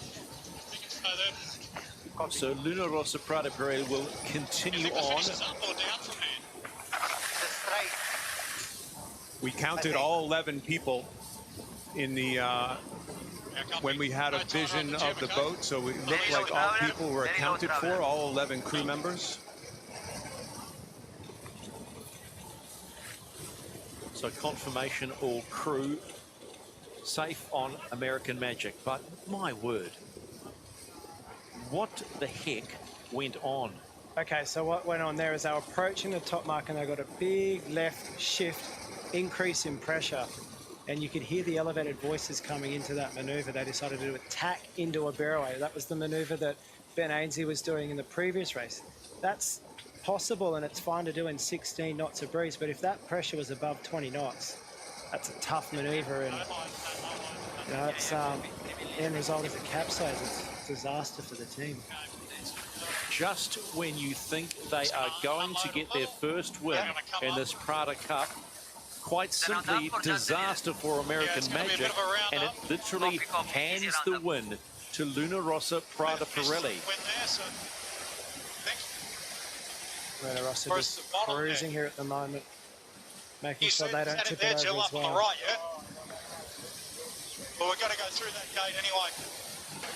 This is the umpires. USA has retired. USA has retired. The race is awarded to Italy. Race is over. So confirmation, Luna Rossa Prada Pirelli will get their second win of this Prada Cup Challenger Series. Just when you thought you've seen it all, Stephen and Nathan, this we knew this was going to be crazy, but we had no idea what the definition of crazy really was, did we? That quite simply is a heart-stopping moment.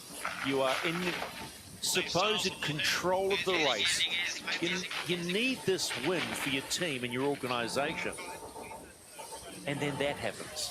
A capsize. Wow, it's not good.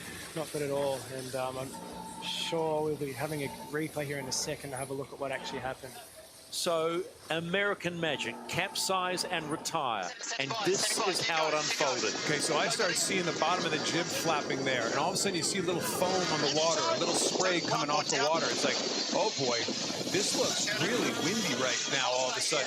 And see that spray blowing away really hard, really fast? But Nathan's look at everything's bluffing, everything's oh, the lured running backstay is still on. The lured running backstay stays on, and it's hooked up against the mainsail. They can't let that mainsail out. The lured runner is still tight. The lured runner never got released. No rush, no rush. It's tough time. You see the main looks like it's pinned on, so it's hard up against that lured runner. The lured runner is the thing that keeps the rig in check, and the thing we keep talking about, Luna Rossa want to get rid of them. It's that dark water coming across right there. They're in pressure. Elevated noise on board. You could hear it in Dean's voice. You can hear it. The lured runner looks like it didn't release, and oh my God, the boat turned sideways. So inability to release pressure on the mainsail and say, pop, you're over. Sure is what it looked like to me. Nathan and I both picked it up. The mainsail was... Sorry, Julie, you were saying? Is that equipment or crew failure? Well, it depends who you ask, and you know, some people say that the lure runner stopped the main. Other people say it was the main was out as far as could go anyway. Others say they should have Paul Goodison, who gave the last minute advice not to tack and do the tack barroway around the upwind port end of the gates. Should have kept going straight and done just a barroway from port tack on. Let's watch it one more time here.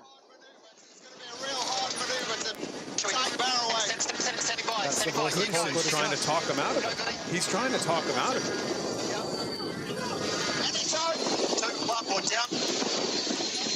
On video since. Turning down in 3, 2, 1, turning down now.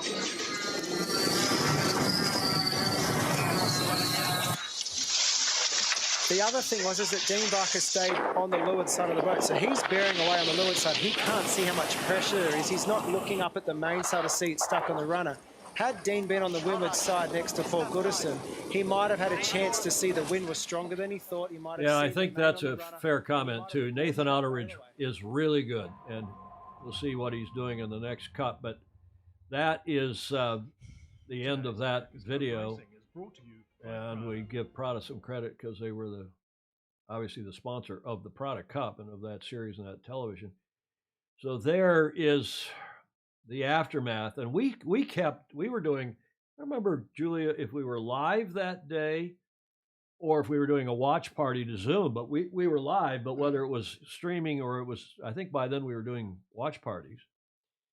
And thanks, because the TV went off the air, and thanks to Live, Sail, Die, we were able to cut to their feed and keep streaming it to a huge Zoom watch party we had. But let's go to the comments. There's a lot of comments, Julia.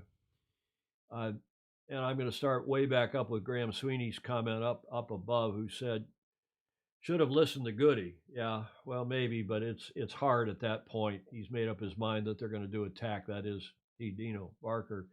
Magic Stingrays observing was way ahead of Luna Rosa. Yeah, that's really sad. Kim Pennell down in Auckland saying, I still can't watch that capsize without a chill running down my spine. Luca could have used the AM airborne shot in the new Top Gun movie. I'm not sure which Luca that is, but hi, Luca. Pamela Salisbury agreeing. Bill Wingrove, Live, Sail, Die. Yeah, he's mentioning, gave great coverage of the rescue operation all the way. They did, too. And we followed it for a long time. And Stingray saying good calls by Jimmy Spithill there. And that's, Jimmy going, you saw there. In fact, they even went through, turned out obviously not to matter. They went through the boundary, probably took a boundary penalty because they were so careful about, they did the same maneuver. They did a bear away, waited for the puff. They got way high and very slow, did the tack, I guess it was a tack bear away. And then that famous shot of Luna Rosa going by with American Magic capsized there in the background. It's the other way around, but whatever. Julia, what other comments here? And David James asking, is that good match racing? Yeah, okay. What a bad hair day. Gutting Hamish Ross, who's on here. Hamish was with that team, advising them behind the scenes, gutting on so many levels indeed. Bill Wingrove saying, looking at it now, you could already, as we were going through, you could always see they were bowed down because there was a hole in the side of the boat. We're going to show you in a minute. Scary moment for Terry T. Hutch, who was, when they, before they got the boat righted, the team that was on the port side of the boat, including Terry Hutchinson, was underneath the mainsail and in some rigging, and T. Hutch had to be cut free. Gordon Smith saying, I've often wondered if LRPP should have pulled up. Yeah, I don't think there was anything they could do. They need to keep themselves upright. And they were in tough. Yeah, I think that was a scary bear away, as I said a minute ago. I have an idea, David James saying IODs or J's or 12s or Cat 37s or other boats which lead to good match racing rather than this. T. Hutch, unfortunately, last seen and Where Are They Now columns. Who's Fog Machine? Hi, Fog Machine. I don't remember now who your name, but nice to have you on here. I think it's somebody here in the Bay Area, isn't it, Julia? I don't know. Ed Worley, the lost rudder stabilizers, what the Brits, they lost the rudder stabilizers, like what Britt said last week, Britton Ward. That was a good show. Listen to your crew, Jonathan Frank is saying. Karen Robertson, I heard people at work who normally would talk about football, F1, or golf get excited about these boats. Can't imagine what they, where did I lose that? Can't imagine that ever happening without them. Oz happening, yada. That interest may make it worthwhile to sponsors to get. I'm not sure. I think they want to see close racing, not disasters. Hamish Ross, Alex Hayworth is saying, great to see American Magic coming back to the cycle. I think we all agree. Kim Pennell saying, Shirley Robertson interviewed T. Hutch about 6 weeks after this for her podcast. Over 2 episodes. Episode 2 focused a lot on this. So hard to listen to. Terry was still really emotional about it. Yeah, we had him on the show here. That was true. Thanks to Live, Sail, Die. Absolutely, David James. Jonathan Frank, so glad T. Hutch and the rest got out. Yeah, in one piece. Let's move on. American Magic is back, and they'll be good, no doubt, and hopefully reorganized for optimal crew use. Well, these boats are going to have fewer crew next time. They're going to be lighter, and I've got some other one-heres for you about AC-37. Nice. Yeah. Stingray, thank you for that. There's a really nice interview in Yachting World today. I didn't excerpt it and put it in. I didn't have time, but we will. And it was with Slingsby, and confirming that Tom does have a American passport. His mother is American. So Slingers, who I think is from Brisbane originally, I wouldn't be surprised if you see him along with Goody, with Paul Goodison at American Magic, assuming they come to fruition. I mean, they intend to challenge, they've said. Came too dang close to losing Terry Hutchinson and seriously injuring others, Jonathan. Yeah, and I don't think we realized that at the time. Well, we didn't until we heard from Terry about how he had to be cut free from all that madness under the mainsail. The notion of double helms won't work with a reduced crew. Well, we'll see, David James. We shall see. Well, that was an amazing moment. We've seen other amazing, similar moments. We've seen boats sink. And that boat, if they hadn't gotten the airbags and the pumps in, you can see the size of the hole. Well, after they got back to their team base in the viaduct, size of the hole, and there's still some controversy and contrary pieces of some conflicting pieces of information about how that hole appeared. And we won't go into that now. But that happened on this day in history, actually yesterday, the 17th of January, 2021. Seems to me, I don't know about you, Julie, it seems to me like a long time ago. I was just thinking exactly that. Were you? It seems like a long time ago, but it was just a year. Okay, that'll buff out. Clark Chapin is saying, any other comments? I don't see any others. Without further ado, we'll push on here to your favorite. Well, I hate the music, but I guess we have to go with it. Correct or Crutonic with the German spelling. Now we're back to the Queen, because a couple of you rubbed my nose in this, and you were not exactly correct. Sorry. But Gordon Smith I think will confirm on Queen Margaretha's the second on the occasion of her 50th, which was last Friday. We ran this in the show. Bravo Zulu to her. And I said she was the first Queen of Denmark. And several of you, included David James, said, no, she's the second Queen of Denmark, because Margaretha the First back in the, 1300s, was the first Queen of Denmark. Well, I beg to differ, or at least we're each partially right. I think mostly I'm right, though, David, if you don't mind my saying. This is her sarcophagus in the Roskilde Cathedral. Got a very fancy setup there. And this is the best, it's a statue, obviously, the best anybody can find, that I could find online. Margaret the First. Now, notice they're not calling her Queen Margaret the First. Was the ruler of Denmark, Norway, and Sweden, which included Finland, from the late 1380s until her death, and the founder of the Kalmar Union that joined the Scandinavian kingdom, I can say that as a Norwegian, together for over a century. And Julie, you know who they fought with? Schleswig-Holstein, the north of Germany. Oh, that was Hanseatic Germany, headquartered in Hamburg. Yes. That they were fighting with for primacy there. She held them together, got them together, and joined the Scandinavian kingdoms together for over a century. She had been Norway's queen consort, meaning she was married to the king, and Sweden's queen consort. Since then, they've now been calling her loosely the queen, but of only those two countries. Margaretha, was known as a wise, energetic, and capable leader, yada, yada, yada. But she was the ruler and queen consort, and then only of Norway and Sweden. Yeah, Gordon Smith's got it, Roskilde Cathedral. In what way was she not the ruler? Well, she was the ruler, but she wasn't the queen, as David, is what I'm saying. And indeed, I think this lady, who celebrated her 50 years, her Golden Jubilee on the throne last Friday, is she is the first hereditary Queen of Denmark. I'll parse the words, and that should make everybody, including David James, happy. Mm-hmm. I don't think you can disagree with that, David. A handsome woman. She is a handsome woman. Now, you also know, by the way, she is a chain smoker.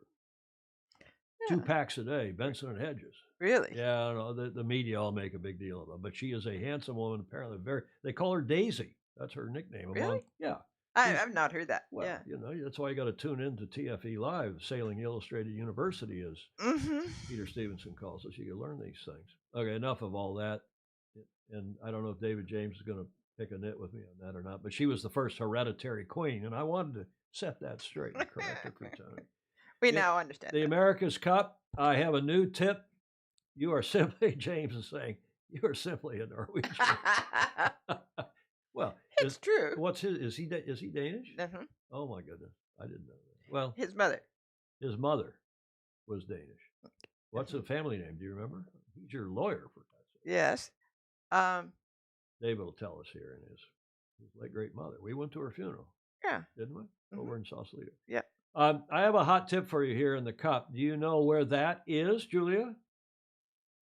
Well, it's the east, so not too far east. That is in España. Oh, it is. That's in Barcelona. It's not you can't Scandinavia. That is the Sagrada Familia, the Basilica de la Sagrada Familia in Barcelona. It took them over. I think it's still a work in progress. It was, Maura Stevens has got it right. She, of course, from Canada, and Gordon Smith, Barcelona. That took them over a 1,000 years, right, in building that. They're still working on it. And I think they're still working on it. I think that is correct. Well, would you like to know what the One Hears is? Yes. That is that venue. We've been hearing on and off that Barcelona was in the hunt, but that there wasn't any money. Now One Hears this morning, Hamish Ross, I saw you on here with a comment. One hears that there is Qatari money behind a Barcelona venue bid. Qatar, depending upon how you want to pronounce it. And I don't know how true that is. It will be finished. So we're back on that cathedral, the basilica. It will be finished in 2025, 100 years to 100. No, it was 1,000 years. Baton Rouge, wasn't it? Huh? Wasn't it? Hasn't the thing been being built since forever? I don't know. Somebody will Google that. Somebody will Wikipedia that. And we'll see. But that's what I hear now.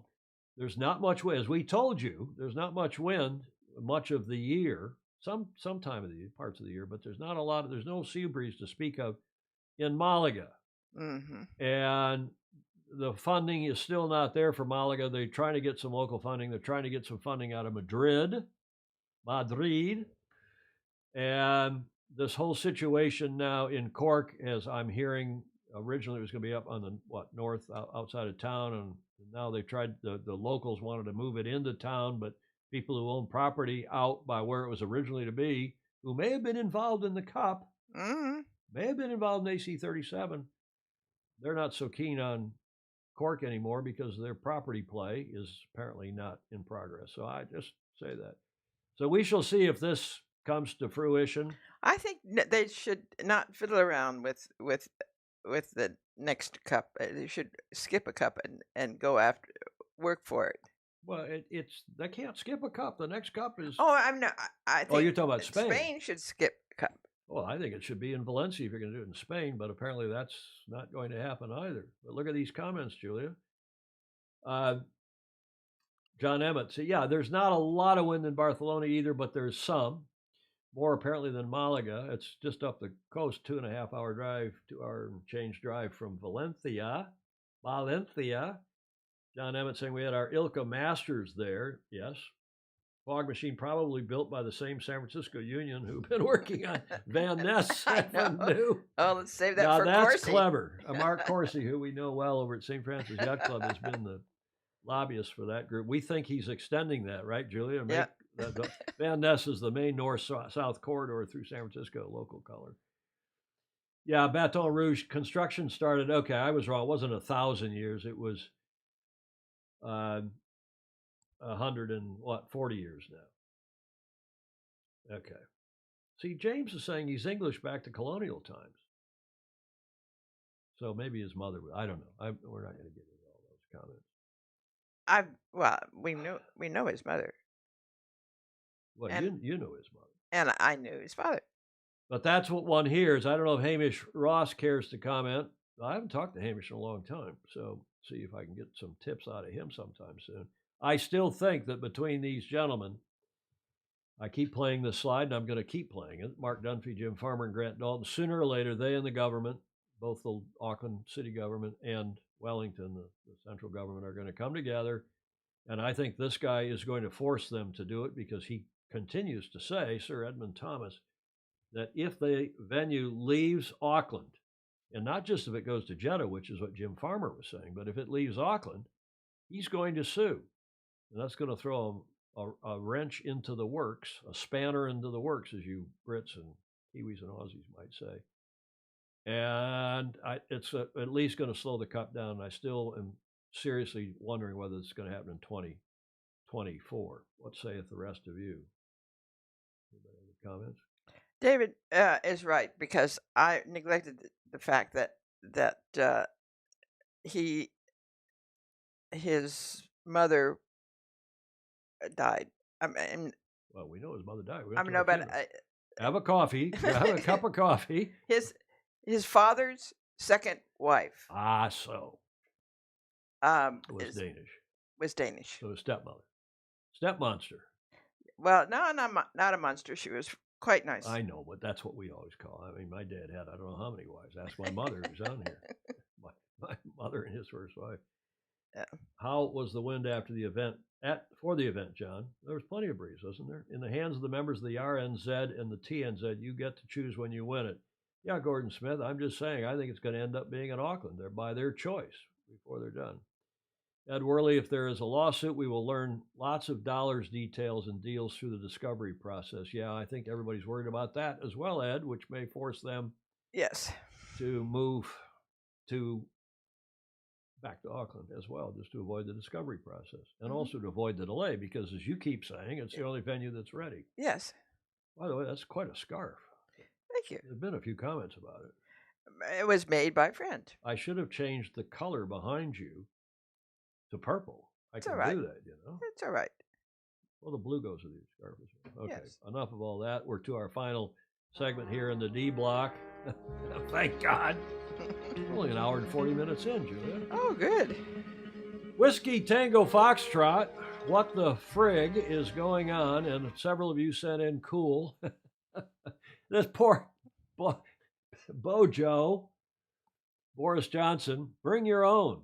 Mendacite, Chateau Mendacite, Grand Fib, Bozo, Bozo, 2020 vintage. Yeah, that's from his party. And I swear I didn't do that text with my hair looking like Johnson, or that test of this. On purpose? I didn't do that on purpose, Julia. Julia's scarf looks like one from San Francisco in the late 60s, Stingray is saying. Yeah, that's probably true. Well, it's not tie. It's not tie dye. It is sort of. Well, maybe it's from the Castro. Maybe it's from the Rainbow Coalition and the Castro. Talented girls were doing this at the time, and they're not hard to do if you have the right stuff. But some are more beautiful than others. So. Okay. So Boris Johnson. Now, apropos Boris Johnson, this came from Stingray. Oh, man. If you can remember the Downing Street parties, you weren't really there. I guess in the UK, this is really a deal. We've seen a little bit of it here, but not much. Jody Shields, before we go, is saying, see you on Saturday when it'll be my 50th birthday. Fair chance I'll have beer for breakfast. So we better plan Friday, Julia, a little bit of a deal for Jody. A beer for breakfast. Well, maybe we'll have beer here on the show. We don't ever drink beer. I know. But maybe we'll have a little beer in honor of Jody on his birthday. It'll be our Friday, his Saturday. Julia, it looks like batik. Graham Sweeney is saying. Dave Frederick Bland is saying, my hair was pretty bad the other day, Tom. The truth is, I'd had a hat on, and I'd taken it off. I mean, I hadn't showered. That's why I had a hat on, and I was doing some other Zooming, and then I tested something. And sorry, it was hilarious. Finally, one last one in honor of our guest today, Ken. We all just behave and try to get Omicron under control because, as I mentioned, the next strain is probably pi, the Greek letter pi, and we all know how long that will go on. Forever. 3.14159265358 and on and on and on. I remember that from ninth grade algebra. I'm proud of you for doing that. Wingrove is saying, replying to Jody Shields, young kid. Yeah, he is young, Bill. Bill had a couple of good comments. Julia, it's probably a good time for you to remind everybody to go back and. Yes.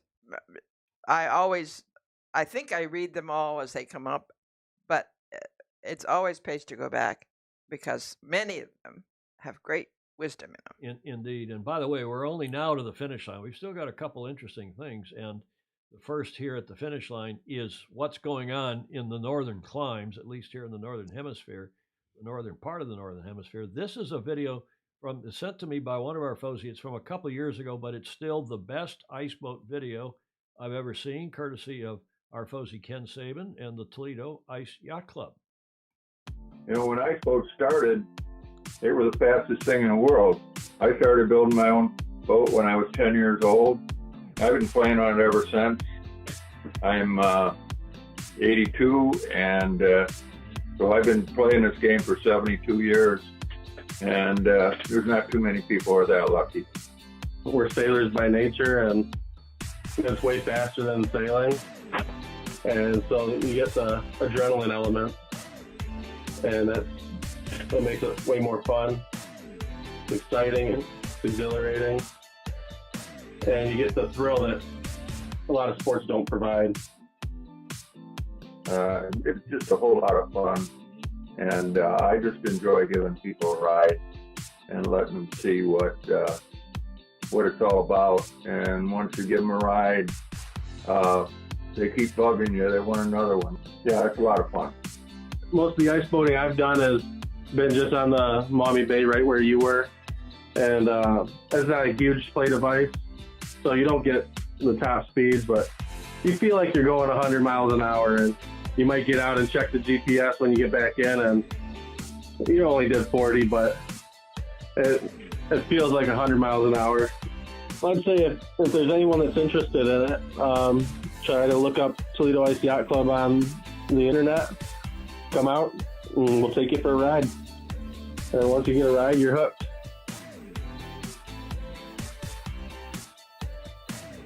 So contact Ken Sabin, our FOSI, if you want to go ice yachting. We never called it that. It was ice boating. You either were a sailor in the summer and you were an ice boater in the winter. And Julia, these final two photos are from a good friend of ours.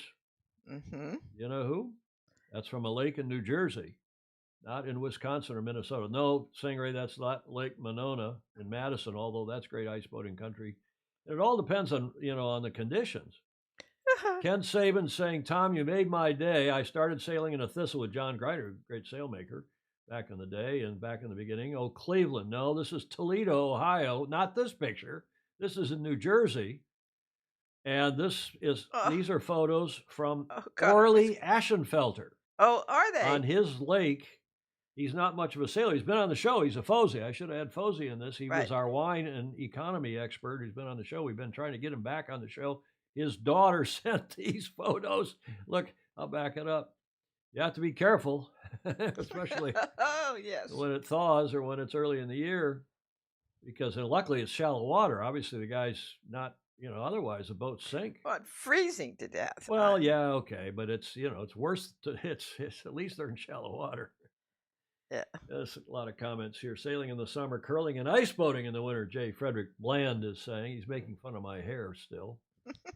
And Ted Ryman is saying, I'd love to ice race, ice boat. I've done land yachting in Cape Town and beat all the landlubbers on my first go. Ice boating is happening in Connecticut this week, Steve Atkins is saying. Pedro Foiling Sailor, ice boating is still on my bucket list. I nearly had the opportunity 5 years back with Buddy Melgus.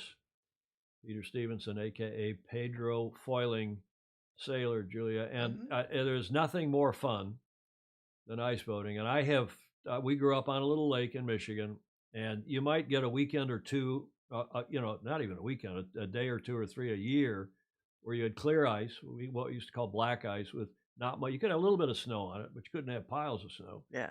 But, in fact, a little bit of snow was good. A dusting, an inch or two of snow kept the ice chips from flying into your face. Mm-hmm. And then if the lake has wells, artesian wells or other water coming in, you do get an area around the shore that's melted much of the winter in the shallow water. Yeah. And sometimes there's a current in the lake, which will also have a soft spot in the middle of the lake. And we've had, people go through that of course soft spot in the lake and the boats sink. We had a DN, we had an Arrow ice boat, and we used to play hockey on the lake and ice boat if the conditions were right. But as Steve Atkins was saying there, Julia, they on Thursday nights, yeah, they have a big phoning, what do you call that? Phoning tree. Tree, thank you. A phoning tree, or I'm sure now it's a texting tree or an email chain. Yeah. And they say, this weekend the ice looks like it's going to be good in, as Atkins said, in Connecticut. So we all drive from Wisconsin, Minnesota, and Michigan across to Connecticut. People from New England go there. And then, this weekend it's going to be great in Wisconsin. So they all go over there. Questions, replying to David, James Grant was in that photo, and the ice on his butt. Yeah, James J. Frederick Bland, JFB, is saying ice boating is a traveling circus to find the good ice. Can you get Grant on the show? Grant Dalton, I assume you mean. I have an open invitation. I'll try again. I think more likely Russell Green will come on. Replying to David, no. King Christian X of Denmark was a great ice boater too. Sent the pic by email. Is that right? Thanks, John Van Buren. I'll run that picture in the show on Friday. Mm-hmm. Fritz Mueller asking, Julie, you see that? Yes, and that was my question. Well, what is your question? How thick must the ice be? Well, the ice has to be about 6 inches thick, 4 or 5 maybe, but then you have inconsistencies. Again, if you have on our little lake, there was a little stream that went into one end of the lake, and that stream had enough flow that you had a current going through the lake out to the outflow where it went into the Huron River, the outriver. And that section of the lake, especially in warmer winters, you could fall through it. But if it's a really cold winter, the lake will freeze 2 feet thick. I mean, really thick. I was really little when I was ice skating on the pond on my grandfather's farm. Yeah. And I've seen people I fortunately never came through. We've all fallen through, and I mean, but luckily, whenever I fell through, we always played hockey up near the shore. But that's also where in any event, you need a few inches of ice, and you have to be really careful, especially on Lake Erie, where Ken Saban is from. Yeah. Because that ice is moving around. You get a big windstorm, and suddenly it's moving around, and it gets really bad. So you have to. Key is to never ever take your foot off the pedal. 4 inches is the standard to skate. Well, actually, yeah, you can ice boat on a smaller, on thinner ice. Although again, you just never know where the soft spots, where the holes are, and you end up like this. Hopefully in shallow water, and also crack-free ice is good, because I remember one time my sister Christine lives in Germany. We said, "Oh, come on, Christine, this is a lot of fun. The ice is good. There's not much wind." We put her into the Arrow or the DN, I can't remember which, and she didn't go more than 100 or maybe 200 meters. Got her leeward runner stuck in a crack of ice. And then a puff hit her, and she didn't let the main out quick enough. And the boat went right over and bent the mast. Bent the mast when it hit the ice. My dad was mad as hell. Blamed it on her when it was really my fault. Well, it's probably not the first time. Clark Chapin, don't tell my dad that, please. Or replying, what else here? We got a couple other comments. My wife's family name is Sarda from Friesland. Aha. How do you pronounce that, John? Replying to John Lambert's, 40 millimeters is nice, but TFE's point is that with that much near shore, you can easily find places with 10 to 15 mils. Clark's talking like a European. He's an American. You don't expect, yeah, so 3, 4, 5 inches to be safe. Bill Haynes, Tom, I know you played hockey. Did you ever play broomball? Oh, yes. Broomball's a lot of fun. We played broomball in Newport, Rhode Island, and all of us would get together, the sailors, the hockey players, and people who couldn't skate would put their, we go to rent the St. George's rink, great thing, and people on their boots. And if they really were not very good, we'd put them in the goal so they could kind of hang on to the net in case they slipped and fell and broke their. And Ann Connor, whose husband was for a long time the race committee at New York Yacht Club, and Ann's a major contributor and volunteer in the sport, still alive and kicking in Newport, Rhode Island. She fell and broke badly or something. I can't remember what, her arm, I think, playing broomball in St. George's Arena, Newport, Rhode Island. Okay, we digress. What's broomball, Atkins is asking? Well, that's where you play hockey, and you can play it on boots if you want. You can play it with skates, but you're playing hockey literally with a broom and a ball, and anybody can hit the thing. It's not a puck, and it's soft so that if you whack somebody with the ball, it doesn't hurt them. You don't have to have equipment and whatnot. Broomball. I'm always fascinated by the rigs on the DN boats, how flexible they are. Yeah, well, aerodynamically, that's the cool way to go. This DN doesn't, but they literally, these days, when they are going up. What does DN stand for? Detroit News. That was actually answered here in one of the asked and answered on one of the comments, but it's a good question. The Detroit News sponsored a contest back in, tell me when, several of you commented about this, back in the 30s, 40s? I don't know, a long time ago.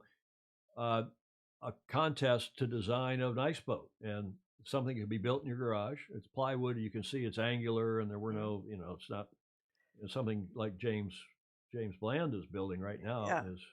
And it could be built. You could go cut a tree literally down and fashion a mast out of it. My grandmother, bless her heart, who was born in 1900 and also had a cottage at the lake, and in the wintertime they had an ice boat way back in the 20s, 30s, 40s, and she tipped their boat over one time, broke the mast, and my grandfather told the story. He was mad as hell, and they cut a tree down for their ice boat. It was one of the old stern draggers, the old stern steers. But it's great sports, good fun. Any other comments here? Questions? I imagine Tom skating in arcs backwards. Yeah, I'm a pretty good skater. Not very fast, but I'm a good skater. Refereed a lot of college hockey. Don Lunabos, Broomball, Squaw Valley. Is that right? It's good. It's social. It's a lot of fun. Jody Shields, imagine if you just tuned in and you hear somebody is whacking balls with a broom, Julia. I didn't hear that. Jody Shields. We have to have a comedy spot from Jody. We need him to come on, give us a video like Emmett does. Yeah. And it's just comedy about whatever he wants to talk about, hopefully related to sailing. Who has read The Billionaire and the Mechanic recently, David? Let's not get into that one. Okay, enough of all that. Thanks to Orly Ashenfeller and his daughter, Tracy, who actually took those 2 pictures on their lake in New Jersey. And actually, northern New Jersey has some pretty good ice boating conditions sometimes as well, as do the lakes in the Finger Lakes and otherwise in upstate New York and across Vermont, New Hampshire, and Massachusetts, and so on. Final note here is that 1 year from the 15th, so a couple days ago, 3 days ago, 11th Hour Racing notes that the countdown is on. Today marks exactly on the 15th, 1 year till the start of the ocean race, Alicante, Spain, which was to be in October. It's been pushed now to January, the middle of January 2023. That was a typo. I sent a note to Charlie Enright. So a year from January 15th, we've got a busy 12 months in store as we prepare Malama and crew for another lap around the planet with this incredible race. Are you ready for adventure? And we'll be following 11th Hour Racing and that event, won't we, Julia? Yes. The ocean race a year from today. Yeah. Final comments, replying to Jody Shields, it's called a brush off. Ken Saban, DN, yes, you are, Tom, but supposed to be built for under $150. The Detroit News sponsored. Well, it's like the Optimist dinghy was also sponsored by an Optimist club in where? I don't know. Florida? Someplace. another boat that could be built out of, go down to the hardware, a lumber store and get some square pieces. Yeah. Put them together, and that's what the Optimus dinghy, including that kind of square bow. Yeah. I guess it's not a square, but it's a angular. Well, it is a I don't know, but it's not curved. That's about it for us, Julia. You're a witness. Yes. Don't fail to like, follow, and share. You'll be denying somebody a great opportunity. Yeah, and plus you're helping us when you like, follow, and share. Comments are always open. And I haven't said it, I'm not going to say it about our Prime Directive because all of you are so well behaved. We're getting so many views and so many comments, hundreds of views as usual. You can get notified if you click the bell while we are live, either on YouTube or on Facebook, and that'll give you a notification that we're going live when I post one of those preview posts like I do now routinely a day before we go live. And then you get another reminder when we go live, right on your email or your whatever. We appreciate very much, don't we, the supporters via Patreon, patreon.com/join/Sailing Illustrated. Help keep the lights on here, as we do also appreciate everyone who gives us video and audio and images for each of our shows. It's a lot of work putting one of these together, but when we have such a great group of FOSI, I mean, that's what the show is all about. It's about the FOSI. Yes. In fact, I'm thinking when we get to our 500th show, we could rename it FOSIs. FOSI. The FOSI. FOSI Live. The Fuzzy Land. The FOSI Fuzzy or FOSI Land. I don't know. Fuzzy Fosies.